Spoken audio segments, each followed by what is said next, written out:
Hello दोस्तों, good evening, Radhe Radhe. आप सभी का स्वागत है आपके अपने यूट्यूब चैनल प्रतिष्ठा हिंदी ज्ञानधारा में। तो दोस्तों बताइएगा आप सभी कैसे हैं। उम्मीद करती हूँ कि आप सभी अच्छे होंगे और मन लगाकर अपनी तैयारी भी कर रहे होंगे। तो देखिए दोस्तों, कल हम लोग जो है सगुण भक्ति धारा में बात की जाए तो राम भक्ति शाखा के अंतर्गत जो महत्वपूर्ण कवि हैं उनकी कुछ महत्वपूर्ण पंक्तियों को देखे थे, जिसमें हमने जो है अग्रदास की पंक्तियाँ, रामानंद की और तुलसीदास की। तुलसीदास की अगर हम बात करें तो तुलसीदास की जो रचना है दोहावली और उनकी एक रचना है कवितावली।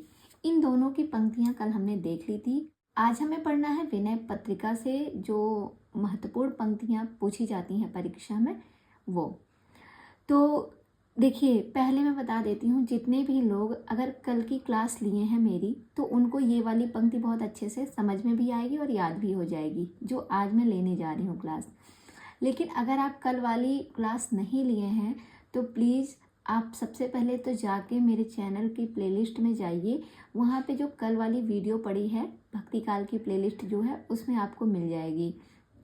पंक्तियों वाली जो वीडियो है उसमें जो है आप पहले वो वाली आप वीडियो देख लीजिएगा, उसके बाद इस क्लास को देखिए तो आपको अच्छे से समझ में आएगा पंक्तियाँ कैसे कनेक्ट की गई हैं। मैं इसलिए बोल रही हूँ क्योंकि मैंने जो है तुलसीदास जी के द्वारा जो कविता वाली रचना की गई है उसमें जो महत्वपूर्ण पंक्तियाँ हैं उनको एक स्टोरी के माध्यम से कनेक्ट किया था। उसी स्टोरी को आज मैं आगे बढ़ाते हुए विनय पत्रिका में जो महत्वपूर्ण पंक्तियां हैं उनको कनेक्ट करूंगी। तो अगर आप कल वाली क्लास लिए रहेंगे तो आपको ये पंक्तियां अच्छे से समझ में भी आएगी और कभी भूलेगी भी नहीं। तो बस यही कहना था। अगर नहीं लिए हैं तो जाके पहले पढ़ लीजिए, फिर उसके बाद इस क्लास को देखिए। चलिए देखते हैं, क्लास की शुरुआत करते हैं। तो यहाँ पे बात करें विनय पत्रिका की, तो आप जानते हैं विनय पत्रिका जो है ये भी तुलसीदास की ही रचना है। और अगर भाषा की बात करें तो ये भी जो है रचना इनकी है, ये भी ब्रज भाषा में लिखी गई है। रचनाओं को मैंने सब याद कराया है कौन सी किस भाषा में है, ट्रिक के साथ। अगर आप लोगों ने नहीं पढ़ा है किसी ने तो आप पहले की वीडियोज जाके देखिएगा, वहाँ पे आपको सब कुछ मिल जाएगा। तो बात करें विनय पत्रिका की तो इसमें एक पंक्ति आती है। सबसे पहले पंक्ति है, अबलो नसानी अब न नसै हो। अबलो नसानी अब न नसै हो, राम कृपा भव निशा सिरानी, जागे फ्री न डसै हो। ये वाली जो पंक्ति है ये विनय पत्रिका से ली गई है। तो कल हमने जो कवितावली वाली पंक्तियाँ सारी पढ़ी थी उसको मैंने जोड़ा था कविता नाम की एक लड़की से। तो उस लड़की की जो है शादी हो जाती है, उसको भगा के लेके जाते हैं, शादी कर देते हैं। उसके बाद जो है जब वो अपने ससुराल पहुंचती है तो उसके ससुराल की स्थिति ठीक नहीं होती, तो वो सब कुछ देखने के बाद आश्रम पहुंच जाती है। ससुराल छोड़ के आश्रम चली जाती है। यहाँ तक हम लोगों ने कल देखा था। उसी के आगे अब कंटिन्यू करते हैं। देखिए, जब कविता जो है अपने ससुराल पहुंच गई, अरे ससुराल को छोड़कर, भाई अब ससुराल को छोड़ दिया, माता पिता के घर जा नहीं सकते मायके में, तो ये कहाँ चली जाती है, आश्रम में चली जाती है। जब आश्रम पहुंची तो उसके बाद अब उसके ससुराल की तरफ से एक पत्र जाता है। विनय पत्रिका है ना, तो इसको आप ऐसे ही कनेक्ट कीजिएगा। कविता के पास एक पत्र जाता है, विनय रूपक यानी कि विनती के रूप में एक पत्र जाता है कविता के पास। उसमें क्या लिखा होता है समझिएगा। लिखा है, अबलो नसानी अब न नसै हो। इसमें लिखा है, इसको आप समझिएगा कि अबलो नसानी कहते हैं अब तक तो वो नशे में था, अब तक तो वो नशे में था लेकिन अब ना रहेगा। मतलब कि लड़का जो था जिसने लड़की के साथ शादी की कविता के साथ, वो उसके बारे में बात हो रही, क्योंकि उसकी स्त्री देखकर जो है कविता वापस चली आती है, ससुराल छोड़ देती है, आश्रम में रहने लगती है। तो उसके लिए एक पत्र आता है कि ठीक है, इसको ऐसे वे में याद कीजिएगा। मैं इसका अर्थ नहीं बता रही हूँ, मैं याद करने का तरीका बता रही हूँ। लिखा है, अबलो नसानी, कि मानते हैं कि अब तक वो लड़का जो था अब तक वो नशे में था, लेकिन तुम वापस आ जाओ, अब वो नशे में नहीं रहेगा। आप इसको अपने फैमिली, अपने जो है आसपास की स्टोरी से कनेक्ट कर सकते हैं। कुछ ना कुछ, अधिकतर ये चीज़ जो है ज़िंदगी में हो ही रही है आजकल, कि लड़का जो है कोई शराबी निकल जाता है, तो कोई गलत संगत में पड़ गया है, कोई मतलब कुछ ना कुछ ऐब रहता है तो लड़कियां क्या करती हैं, छोड़ के चली आती हैं। तो ससुराल वाले जो है मनाते हैं कि अब तो भाई रिक्वेस्ट करते हैं, सीधे फ़ोन मिला लेंगे, घर पे आ जाएंगे। पहले ये ज़माना नहीं था तो पहले पत्र वगैरह भेजा जाता था। तो पत्र जब भेजा गया तो उसमें यही लिखा था, मानते हैं कि अब तक जो है वो नशे में रहता था, अबलो नशानी, यानी कि अब तक तो वो नशे में रहता था, अब ना नशे हो, अब से वो नशे में ना रहेगा। तो तुमसे विनती है कि तुम वापस आ जाओ। किससे कहा जा रहा है? कविता से कहा जा रहा है, विनती के साथ उस पत्र में। तो पत्र से याद हो जाएगा कि ये विनय पत्रिका से ली गई है। और ये सारी विनय पत्रिका जैसे ही याद आएगा आप लोग समझ जाएंगे ये किससे, विनय पत्रिका किसकी रचना है, तो ये तुलसीदास की रचना है। ये कनेक्ट हो गया ना अच्छे से। आगे देखिएगा, अगली पंक्ति है, ऐसे को उदार जग माही, बिनु सेवा जो द्रवै दीन पर, राम सरिस को नाही। ऐसे को उदार जग माही, उदार मतलब होता है ईमानदारी। तो कह सकते हैं अब वह जो है लड़का जो है जिसकी वजह से कविता चली जाती है, तो उसके बारे में लिखा रहता है उस पत्र में कि जो है, आगे देखिएगा क्या लिखा है। एक लाइन तो आपने पढ़ा कि उसमें लिखा है कि अब वो नशे, ठीक है अब तक वो नशा करता था लेकिन तुम वापस आ जाओ, अब वो नशा नहीं करेगा। फिर आगे लिखा है, अब वह ईमानदारी के साथ इस जग में रहेगा। लिखा ना, ऐसे को उदार जग माही, अब वह जो है इस जग में ईमानदारी के साथ रहेगा। अब वो इस जग में ईमानदारी के साथ रहेगा, तुम वापस आ जाओ। अगली पंक्ति है, कबहुक अम्ब अवसर पाई, मेरिह सुधि धाई भी कछु, करुण कथा चलाई। कबहुक अम्ब अवसर पाई, मेरिह सुधि धाई भी कछु, करुण कथा चलाई। ये भी पंक्ति विनय पत्रिका से ली गई है।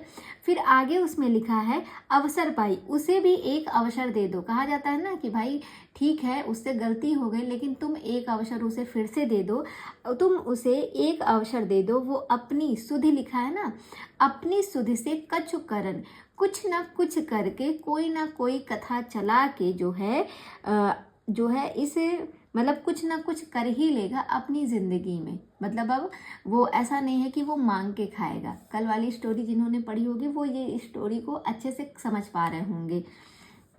तो कहते हैं कि जो पत्रिका है उस पत्रिका में फिर से उस लड़के के बारे में बोला जा रहा है कि तुमसे विनती की जा रही है कविता, तुम उसको एक अवसर तो दे दो। वो अवसर पाई, एक अवसर तो पाना चाहिए उसे भी।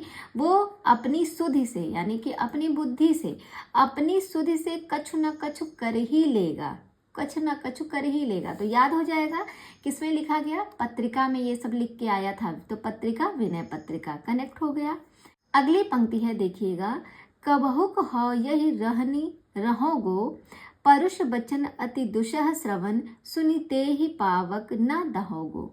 ये वाली पंक्ति भी विनय पत्रिका से ली गई है। फिर उस पत्रिका में आगे लिखा है, कबहुक हो यही रहनी रहोगे, आखिर तुम यहाँ पर कब तक रहोगी, आखिर तुम इस आश्रम में कब तक रहोगी। कभी ना कभी तो आश्रम को भी छोड़ के जाना पड़ेगा ना, तुम्हारी शादी हो गई है तो ससुराल अपने वापस चली आओ। लोग ससुराल में उसको बुला रहे हैं क्योंकि ये ससुराल में पत्रिका जो है ससुराल की तरफ से आई है। तो लिखा है, कबहुक हो यहीं रहनी रहोगो, कि कब तक तुम यहाँ पे रहोगी, तुमसे विनती करते हैं कि तुम वापस आ जाओ। तो ये भी पत्रिका से ली गई है, यानी कि विनय पत्रिका से। अगली पंक्ति है, केशव कही ना जाई का कहिए, शून्य भीति पर चित्र रंग नहीं, तनु बिनु लिखा छितेरे। कहते हैं, हे केशव अब मुझसे और कुछ कहा नहीं जा सकता, अब मुझसे और कुछ नहीं कहा जा सकता, मुझे जितना कहना था मैं कह दिया हूँ, अब मैं और क्या ही कहूँ। जैसे जब कोई व्यक्ति किसी को समझाता है तो क्या करता है, जैसे तो वो कहता है कि भाई मुझे जितना समझाना था मैंने समझा दिया, अब बाकी बात है सामने वाले के समझने की, अगर वो समझ गया तो अच्छी बात है। तो ऐसे ही जब कविता के लिए जो पत्र आया उसमें उन्होंने सारी बातें लिख दी, फिर लास्ट में ये भी लिखा, अब मैं और क्या ही कहूँ, अब कुछ और नहीं मुझसे कहा जाता। लिखा है ना, केशव कहीं ना जाए का कहिए, अब मैं क्या ही कहूँ, अब मुझसे और कुछ नहीं कहा जा सकता, बाकी तो तुम समझदार हो। तो किसमें ये सारी बातें मिल रही हैं, पत्रिका, जो पत्रिका आई है कविता के पास उसमें ये सारे पॉइंट मिल रहे हैं। तो यह भी याद हो जाएगा कि विनय पत्रिका से ली गई है। आगे बढ़ते हैं, अगली पंक्ति है, जाके प्रियना राम वैदेही, तजिए ताहि कोटि बैरी सम यद्यपि परम स्नेही। ये वाली जो पंक्ति है इसके संदर्भ में एक पॉइंट है, ध्यान रखिएगा कि ये वाली जो पंक्ति है ये मीराबाई के संदर्भ में जो है तुलसीदास जी ने उनके प्रति उत्तर में लिखा था। ठीक है, तो ये पॉइंट आप ध्यान रखिएगा। बाकी इसमें लिखा है जाके प्रियना राम वैदेही। तो आप जानते हैं वैदेही मतलब वैदेही जो है ये सीता जी का पर्यायवाची है। तो यहाँ पे क्या लिखा है, जाके प्रियना राम वैदेही। कहते हैं भाई प्रिय के बिना, जैसे राम और सीता अलग अलग नहीं अच्छे लगते ना, हाँ, जाके प्रिय ना राम वैदेही, अगर प्रिय ही चला जाएगा तो तुम दोनों की जोड़ी मतलब नहीं अच्छी लगेगी अगर तुम दोनों अलग अलग रहोगे। प्रिय के बिना कुछ भी नहीं अच्छा लगता। तो उनकी मतलब कविता की और उसके हस्बैंड की बात की जा रही है कि तुम दोनों साथ साथ रहो तभी जो है अच्छा रहता है, ऐसे अलग अलग मत रहो। यहाँ पे देखा जाए तो राम और सीता जी भी जो है साथ ही साथ रहते थे। ठीक है, कभी अलग नहीं हुए थे, वन में भी जब तक थे तब तक सही ही थे। ठीक है, साथ ही थे, जब तक थे तब तक साथ ही थे। तो राम और सीता की तरह तुम भी रहो साथ में। तो ये भी किसमें कहा गया, उसी पत्रिका में लिखा जा रहा है, जाके प्रिय ना राम वैदेही। अगर प्रिय नहीं है साथ में तो कुछ भी सही नहीं रहता। तो राम और सीता की तरह तुम दोनों की भी जोड़ी है। इस तरीके से याद हो जाएगा ये वाली पंक्ति भी। अगली है माधव मोह समान जग माही, सब विधिहीन मलिन दीन अति लीन विषय को नाही, और माधव मोह समान जग माही। फिर आगे लिखा है कि माधव यहाँ समझिएगा कि उसके पति का नाम है। कविता के पति का नाम क्या मिल गया यहाँ पे हमें, माधव। कहते कि माधव अब समान रूप से इस जग में रहेगा, मेरे से विनती करके बोला है। जिन्होंने पत्र भेजा है उन्होंने फिर उसकी अच्छाई लिखी है कि जो माधव है, लिखा है ना माधव मोह समान जग माही, माधव जो है वो अब इस जग में समान रूप से रहेगा। और ये बात उसने मुझसे विनती करके बोला है। विनती यानी कि विनय पत्रिका में, पत्र में बोला है भाई। पत्र में उन्होंने ये सारे पॉइंट लिखे हैं, तभी तो कविता इस सबको पढ़ रही है। तो कहते हैं माधव मुझसे बोला है खुद कि वो इस जग में अब समान रूप से रहेगा। तो ये वाली पंक्ति भी याद हो गई। अगली पंक्ति है श्री रामचंद्र कृपालु भजुमन हरण भय भव दारुणम। ये वाली जो पंक्ति है ये राम स्तुति है जो कि विनय पत्रिका में लिखी गई है। तो इस पॉइंट को ध्यान रखिएगा। तो यहाँ तक आपको स्टोरी समझ में आई। आगे कहते हैं कि इसको कैसे कनेक्ट करेंगे। तो इसको कनेक्ट करेंगे तो कहते हैं कि उसने, किसने, उसके कविता के पति ने यानी कि माधव ने तो जो है ये श्री रामचंद्र कृपाल भजुमन गाकर वो दिन भर क्या कर रहा है, राम स्तुति कर रहा है, भगवान से प्रार्थना कर रहा है, भगवान से प्रार्थना कर रहा है कि तुम वापस चली आओ। वो उसके बारे में बताते हैं कविता से कि माधव जो है वो अब समान, इस जग में समान रूप से ही रहेगा, मुझसे विनती करके बोला है। और वो हर दिन क्या कर रहा है, श्री राम जी की स्तुति गा रहा है, भगवान के चरणों में ही बैठा है कि तुम कब वापस आओगी, तुम्हारी राह देख रहा है, तुम वापस चली आओ। श्री रामचंद्र कृपाल भजुमन। और लिखा है अगली पंक्ति है सुनि सीतापति सील सुभाई। और यहाँ पे लिखा है ना सुनि सीतापति। और फिर उसने कहा कि जिस प्रकार सीता जी को उनके पति ने अपने साथ रखा था, मैंने सुना है जिस प्रकार सीता जी को उनके पति ने अपने ही साथ रखा था, भले ही वन जाना हो गया क्यों ना, तो भी उसी तरीके से मैं भी जो है तुम्हें अपने साथ रखूंगा, मैं तुम्हें अपने से दूर नहीं जाने दूंगा। ये सब कौन कह रहा है, ये सब उस पत्र में लिखा हुआ है। ठीक है, उस पत्र में लिखा हुआ है और कविता को वापस बुलाया जा रहा है। तो इस तरीके से हमने विनय पत्रिका की भी सारी पंक्तियों को याद कर लिया। कैसे, आप स्टोरी को एक बार सुन लीजिएगा, मैं शॉर्ट में बताने का प्रयास करती हूँ। कल मैंने एक स्टोरी बताई थी, कल से शुरू करते हैं। कवितावली जो उनकी कवितावली जो उनकी रचना है वहाँ से मैंने शुरू किया था कि कविता नाम की एक लड़की थी जो बहुत गोरी थी, सुंदर थी। कुछ लोग उसको भगा लाएं, अवधूत बनकर भगा लाएं और उससे शादी कर ली। और लड़की के पिता यानी कि कविता के जो पिता थे वो शादी नहीं कराना चाहते थे अपने लड़के की, अपनी बेटी की। क्यों? क्योंकि वो लड़का खेती करता था। खेती न किसान को, ये कवितावली से ही ली गई है। तो वो लड़का खेती करता था और मांग कर खाता था, इसलिए वो नहीं, और कहते थे कि आग की पेट की आग जो है वो बहुत बड़ी होती है, इसलिए जो है वो कितने दिन कोई मांग के खाएगा अगर कोई अच्छी नौकरी नहीं है तो। इसलिए पिता शादी नहीं कराना चाहते थे, पर लड़की को भगाकर उसने शादी कर ली। अब जब लड़की कविता लड़की यानी कि कविता जब अवधेश के द्वार पे पहुंचती है तो देखती है कि द्वार तो बड़ा सकरा है और कहती है मेरे तो पग यहाँ डगमगा जाएंगे। ये देखकर कविता अपना विशाल विकराल रूप धारण करती है यानी कि गुस्से वाला, और फिर बोलती है कि अपने ससुराल वालों को कि आप सब बहुत झूठे हैं, आप सबने मुझसे झूठ बोला है। फिर अपने माता पिता के बारे में सोचती है, कहती है ना लिखी कछु भाल भलाई, यहाँ पे तो मेरी कुछ भी जो है भलाई नहीं लिखी है इस घर में। अब मुझे कुछ भी अंतर नहीं समझ में आ रहा है कि मैं यहाँ क्या करूँ, मैं ससुराल में रहूँ कि मायके जाऊँ, मुझे अंतर नहीं समझ में आ रहा है। लग रहा है मुझे राम के नाम ही लेने पड़ेंगे। फिर उस अपने ससुराल वालों को कोसती है कि ये तो सब बड़े लालची हैं, बिलबिलाते रहते हैं, द्वार द्वार पर दीनों की तरह भटकते रहते हैं और इनका बदन भी मलिन हो चुका है और इनके यहाँ तो प्यासे को पानी भी नहीं मिलेगा और भूखे को भोजन भी नहीं मिलेगा। ये सब कविता अपने मन में सोचती है और अपने ससुराल वालों को कोसती है। फिर उसके बाद वो आश्रम चली जाती है। तो यहाँ तक कवितावली से कनेक्ट किया था हमने। फिर अब आ गई विनय पत्रिका। तो जब कविता आश्रम में पहुंच गई तब उसके लिए उसके ससुराल से एक पत्र आया जो कि आज मैंने पढ़ा है, आप लोगों को याद होगा, अभी मैंने वही पढ़ा रही थी।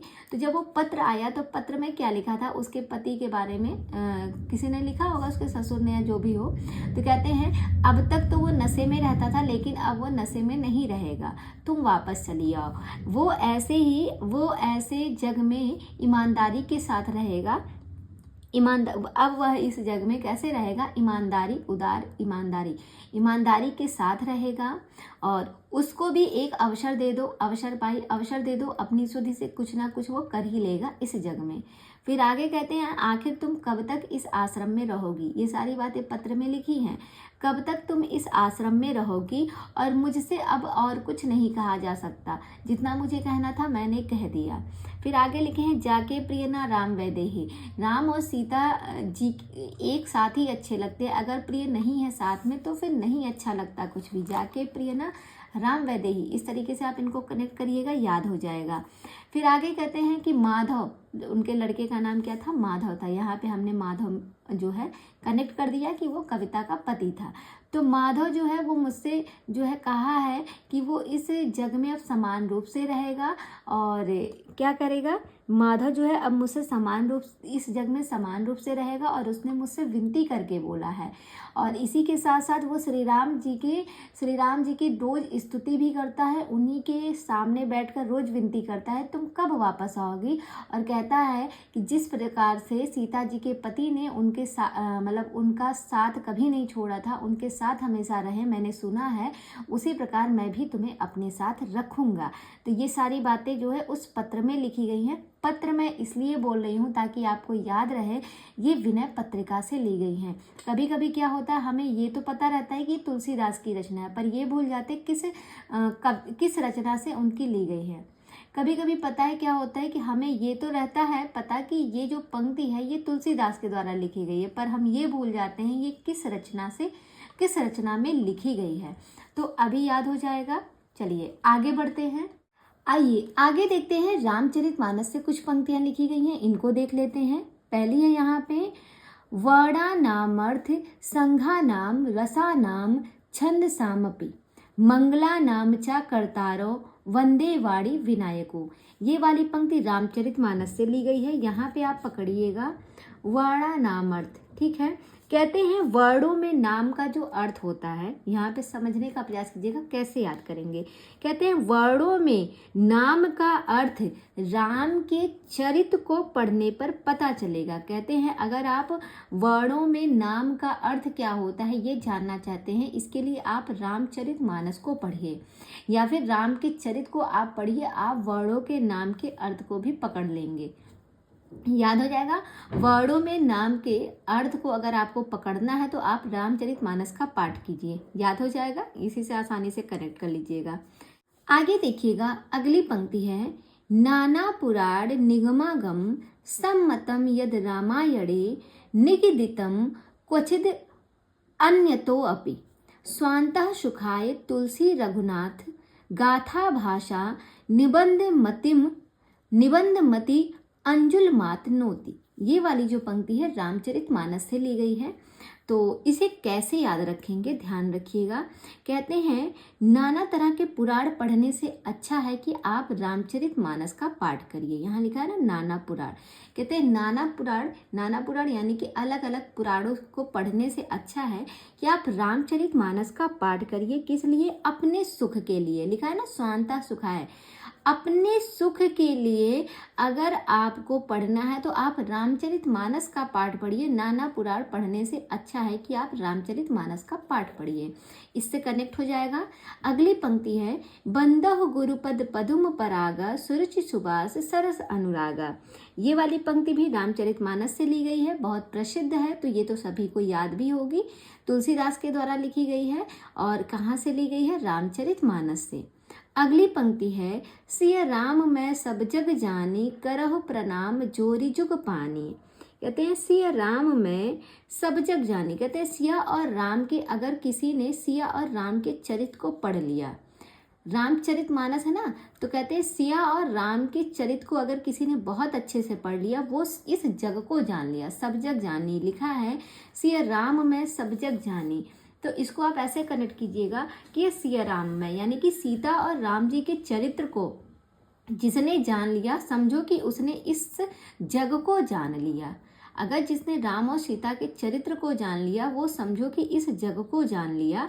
तो सिया राम में सब जग जानी, ये किससे ली गई? रामचरितमानस से ली गई। अगली पंक्ति है निज कवित्त के ही लाग ननीका सरस हो अथवा अति फीका। ये भी पंक्ति रामचरितमानस से ली गई है। कहते हैं निज कवित्त के ही लागना निका, अपना कवित्त किसको अच्छा नहीं लगता है। लिखा है निज मतलब होता है अपना स्वयं का। कहते हैं निज कवित्त के ही लागना फीका, अपना कवित्त जो है किसको अच्छा नहीं लगता है। सरस हो अथवा अति फीका, चाहे वो सरस हो चाहे वो क्यों ना अति फीका ही क्यों ना हो, फिर भी वो अपना जो कवित्त होता है वो हर किसी को अच्छा लगता है। तो लिखा है निज कवित्त के ही लागना नीका। इसको आप ऐसे याद रख सकते हैं। कहते हैं कि अपने द्वारा लिखा गया कवित्त जो है, अगर आप अपने से कोई भी रचना करते हैं तो वो अपने द्वारा कुछ भी अगर आप करते हैं तो वो आपको ज़रूर अच्छा लगेगा। इसको आप ऐसे समझिए, जैसे मान लिया कोई लड़की है, वो खाना बनाना नहीं जानती है, लेकिन अगर वो कभी एक कप चाय भी बना दी है तो बाकी घर वालों को भले ना पसंद आए, अब जो लोग अच्छी चाय पी के आए उनको नहीं पसंद आएगा, लेकिन उस लड़की को अपने हाथ की चाय ज़रूर अच्छी लगेगी, है कि नहीं। तो वही कहा है कि अपना कवित्त हर किसी को अच्छा लगता है, किसी को क्यों नहीं अच्छा लगेगा। ये रामचरितमानस में कहा गया है, वो चाहे जैसा भी हो लेकिन वो उसको अच्छा ही लगेगा। तो इसको आप याद ऐसे करिएगा कि अर्थ तो इसका यही हो गया, लेकिन इसको आप याद करने के लिए ऐसे याद कर सकते हैं कि जो है सबको अपने द्वारा लिखा हुआ कवित्त अच्छा लगता है, लेकिन राम का चरित्र जो होता है, राम का चरित्र यानी कि रामचरितमानस, आप जानते हैं रामचरितमानस में राम के चरित्र का वर्णन किया गया है। तो कहते हैं कि लेकिन राम का चरित्र जो है वो हर किसी को अच्छा लगता है। जो राम का चरित्र होता है वो हर किसी को अच्छा लगता है। इससे याद हो जाएगा रामचरितमानस की बात हो रही है, यहाँ रामचरितमानस से ये पंक्ति ली गई है। अगली पंक्ति है, देखिएगा कवित विवेक एक नहीं मोरे सत्य कहूँ लिख कागद कोरे। ये पंक्ति कहाँ से ली गई है? तो ये भी रामचरितमानस से ली गई है, जो कि तुलसीदास की रचना है। नेक्स्ट में देखिएगा गिरा अरथ जल बीच सम कहियत भिन्न न भिन्न। ये बहुत प्रसिद्ध पंक्ति है। कहते हैं गिरा अरथ जल बीच सम कहियत भिन्न न भिन्न। तो यहाँ पे जो भिन्न न भिन्न शब्द है ना, इसको पकड़िएगा और आप इसको ऐसे कनेक्ट करिएगा कि जब आप रामचरितमानस का पाठ करेंगे तो उसमें आपको भिन्न भिन्न चीज़ें जो है आपके सामने आएंगे और आपको तरह तरह का ज्ञान मिलेगा। कसम कहियत भिन्न न भिन्न, उसमें आपको भिन्न भिन्न चीज़ों से सामना कराया जाएगा। किसमें? रामचरितमानस को। अलग अलग चीज़ें वहाँ पे आपको देखने को मिलेंगी। तो ये चीज़ें आपको याद हो जाएंगी अच्छे से। आगे बढ़ते हैं। अगली पंक्ति है, देखिएगा मैं पुनि निज गुरसन सुनी कथा सो सूकर खेत। अब यहाँ पे आप लीजिएगा सूकर खेत, ठीक है। सूकर खेत समझिएगा। आप जानते हैं कि जो तुलसीदास हैं उनका जन्म जो है कुछ लोगों ने सूकर खेत माना है, ठीक है। सूकर खेत कुछ लोगों ने इनका जन्म स्थान माना है। किसका? तुलसीदास जी का। इसके विषय में मैंने क्लास ली थी, अगर आप में से किसी ने नहीं पढ़ी है पहले की क्लास तो आप जाके वहाँ से पढ़ सकते हैं। कुछ लोग इनका जो जन्मस्थान है वो सुकरखेत मानते थे और कुछ लोग जो है इनका जन्मस्थान राजापुर मानते थे। तो सुकरखेत जैसे शब्द आया तो आप समझ जाएंगे ये तो तुलसीदास का जन्मस्थान है। और तुलसीदास अपने जन्म का वर्णन कहाँ पे किए हैं? रामचरितमानस के अंतर्गत। रामचरितमानस जो है, रामचरितमानस जो लिखा गया है उसमें जो है उन्होंने अपने जन्मस्थान की भी बात की है। ठीक है, तो यहाँ से आपको याद हो जाएगा आसानी से कि रामचरितमानस से ये पंक्ति ली गई है। अगली पंक्ति है, कीरति भनिति भूति भली सोई, सुर सरि सम सब कह हित होई। ये भी पंक्ति जो है आपकी रामचरितमानस से ली गई है। ये तो काफ़ी प्रसिद्ध पंक्ति है तो अच्छे से याद भी होगी।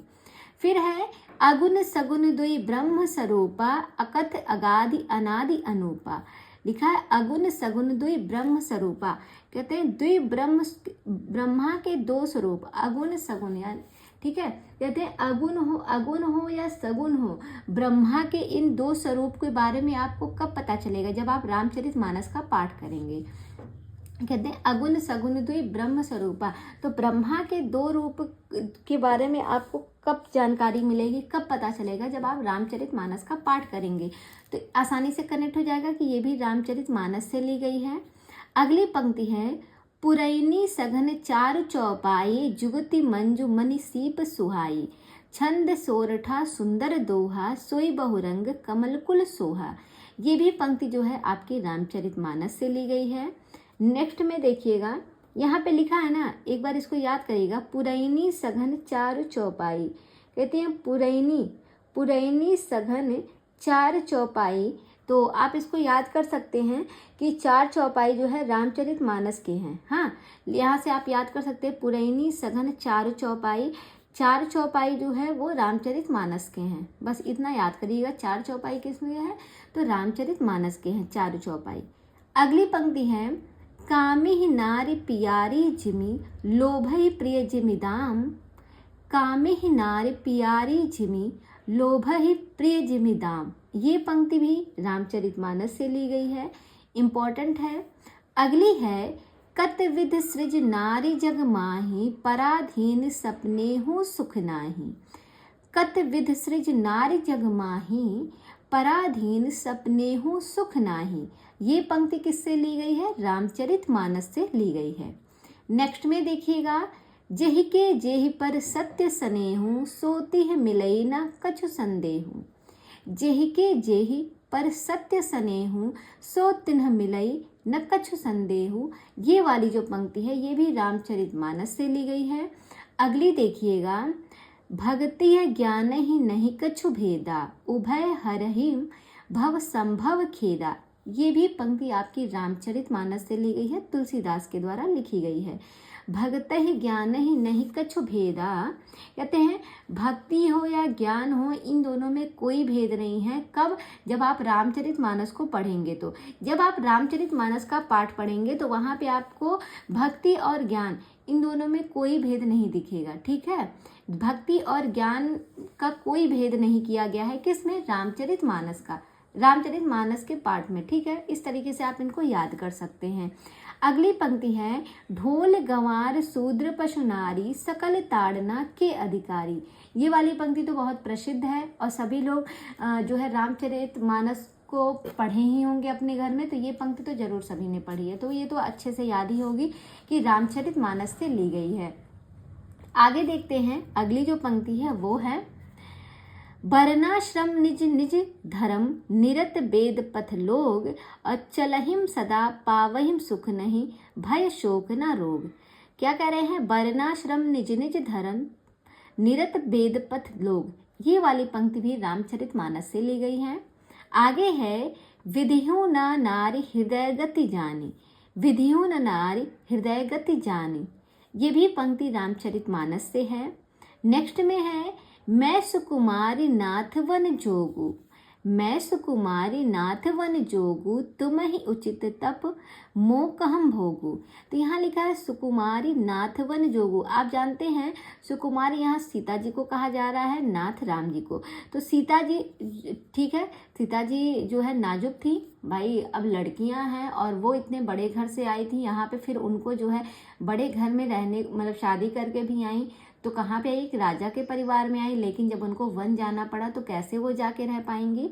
ठीक है, तो कहते हैं कि मैं सुकुमारी नाथ वन जोगू, मैं तो सुकुमारी हूँ लेकिन मैंने नाथ के साथ वन में मैं भी गई हूँ, मैं भी वन में नाथ के साथ जाऊंगी।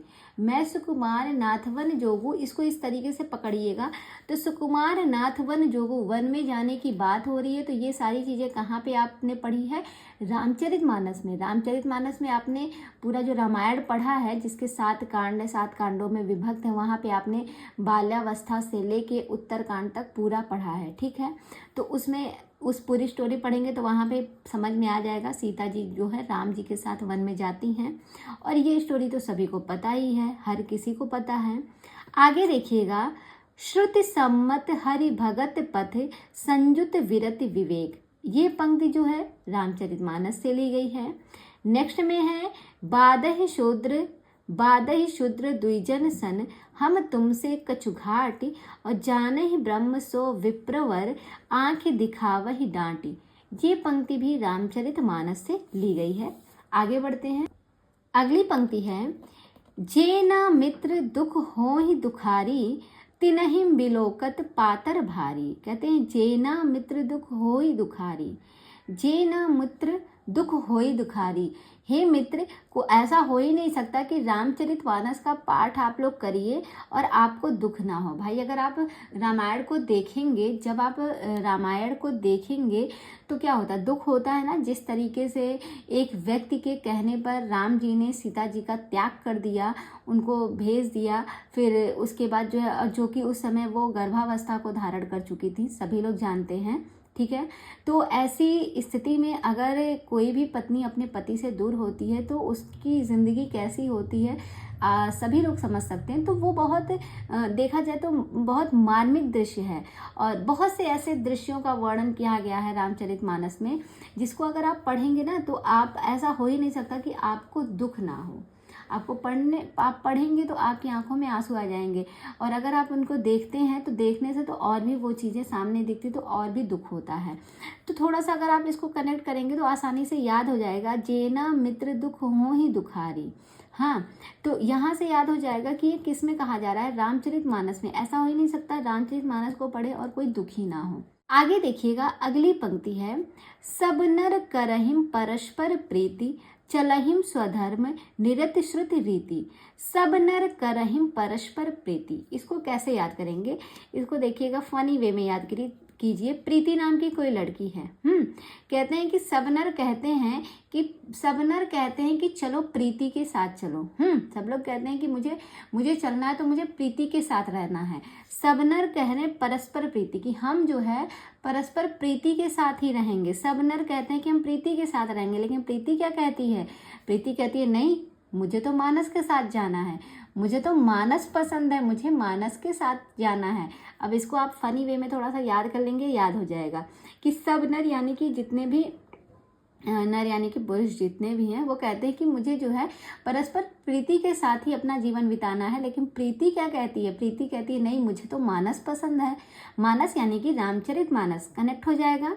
अंत में अगली पंक्ति है, ईश्वर अंश जीव अविनाशी, चेतन अमल सहज सुख राशि। ये वाली पंक्ति भी रामचरितमानस से ली गई है। तो यहाँ पे हमने जो है 51 पंक्तियों को देखा, जो कि तुलसीदास से ली गई हैं। उसमें विनय पत्रिका है, कवितावली है और रामचरितमानस। आगे बढ़ते हैं, आगे देखिएगा केशवदास। केशवदास की पहली पंक्ति है, भाषा बोल न जानहि जिनके कुल के दास, और भाषा कवि भो मंदमती तेहि कुल केशवदास। तो यहाँ पे देखिए केशवदास आ भी गया है और ये केशवदास की पंक्ति भी है।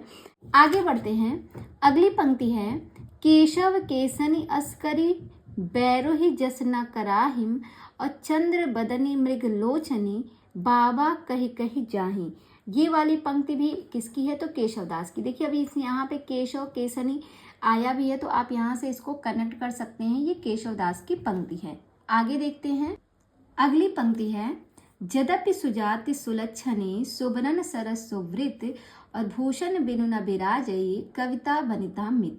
ये कविता बनिता मित, ये वाली पंक्ति जो है यहाँ पे अक्सर लोग भूषण लगा देते हैं, पर ये किसकी है, ये केशवदास की है। यहाँ पे मैंने कल याद कराया था, कविता और बनिता नाम की दो लड़कियां हैं, जिसमें से एक का बाल लंबा है और एक का बाल छोटा। वो पूछती है अपनी दोस्त से कि आखिर तुमने अपने बालों में क्या लगाए, पर वो मिथ मतलब यहाँ पे झूठ से कनेक्ट कीजिएगा कि वो झूठ बोल देती है, बताती नहीं है किसके बारे में, केस के बारे में। तो जब भी ये वाली पंक्ति आपको दिखेगी तो याद रखिएगा, कविता और बनिता में जो है लड़ाई हो जाती है किस चीज़ को लेके, क्योंकि वो केस में अपने क्या लगाती थी वो बताती ही नहीं है अपनी सखी को। ऐसा रियल लाइफ में होता है।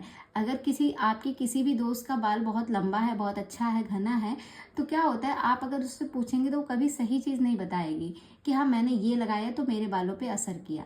हमेशा गलत चीज़ ही बताएगी, क्योंकि वो चाहेगी ही नहीं कि आपके बाल भी उतने अच्छे दिखें। तो इसी तरीके से आप इनको ध्यान रखिएगा, भूषण मत लगाइएगा, केशवदास की है।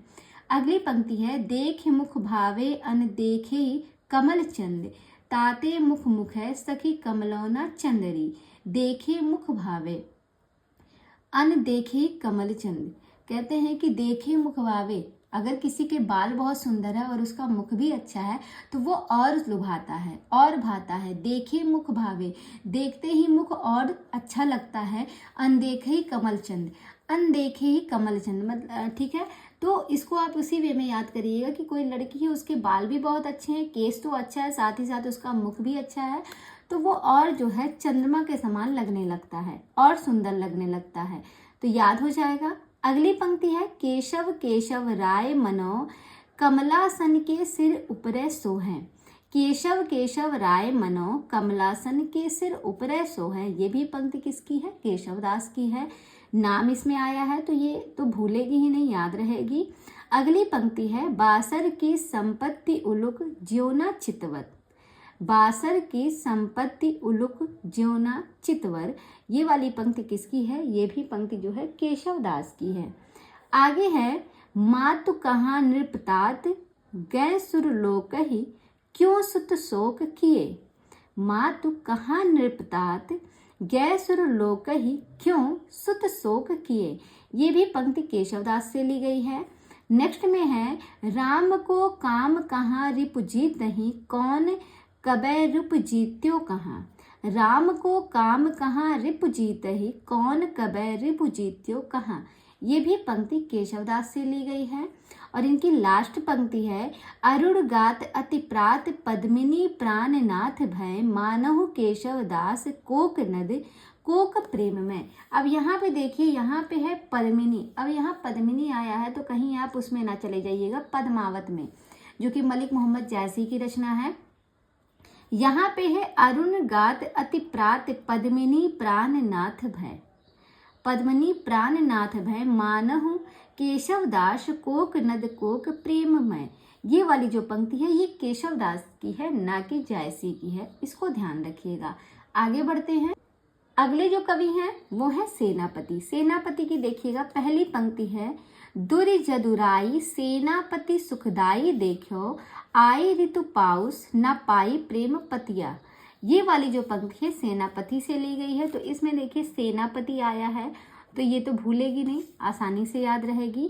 अगली पंक्ति है, सेनापति उनई नय जलद सावन के और चारिहु दिसान घुमरत भय तोयकै।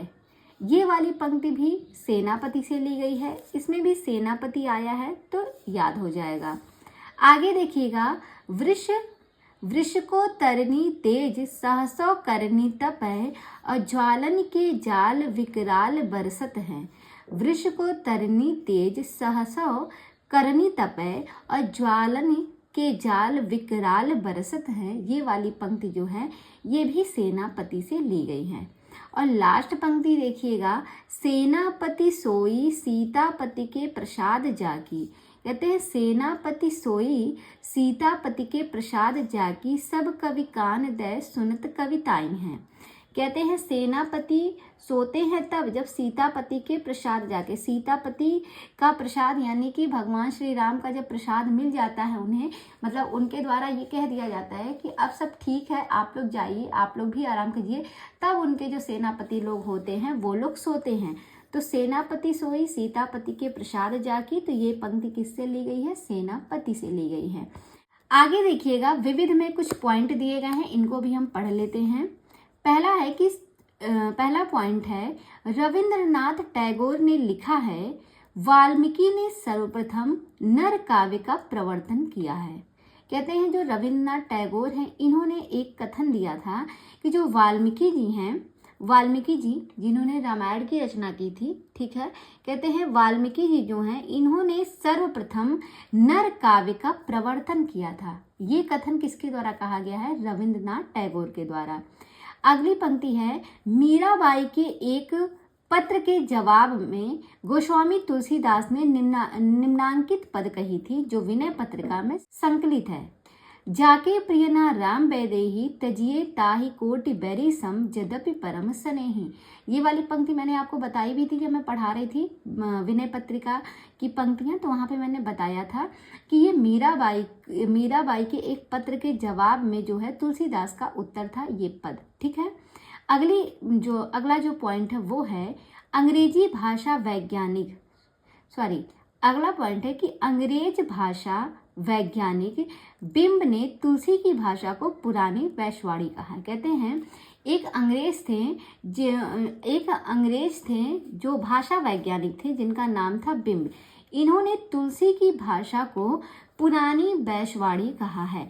तो पुरानी वैश्वाड़ी जो है किसने कहा है तुलसी की भाषा को? तो एक अंग्रेज भाषा वैज्ञानिक थे जिनका नाम था बिंब। इन्होंने तुलसी की भाषा को क्या कहा है? पुरानी वैश्वाड़ी कहा है। देखिए यहाँ पे बा से वैश्वाड़ी और बा से बिंब, ये कनेक्ट हो जाएगा, आसानी से याद भी रहेगा। तो इस तरीके से आप सारे पॉइंट को याद कर लीजिएगा। और अगर आपको ये सेशन पसंद आया है तो वीडियो को लाइक कीजिएगा और कमेंट करके बताइएगा आपको क्लास कैसी लगी। और अगर अभी तक आपने चैनल को सब्सक्राइब नहीं किया है तो प्लीज़ जाते जाते चैनल को सब्सक्राइब करते हुए जाइए। और इसके आगे कल हम देखेंगे शगुण धारा कृष्ण भक्ति शाखा। राम भक्ति शाखा आपकी यहीं पे समाप्त होती है। कल से हम अध्ययन करेंगे कृष्ण भक्ति शाखा की। तो ठीक है दोस्तों, मिलते हैं कल शाम 6 बजे ठीक इसी टाइम पे। तब तक के लिए बाय बाय, टेक केयर।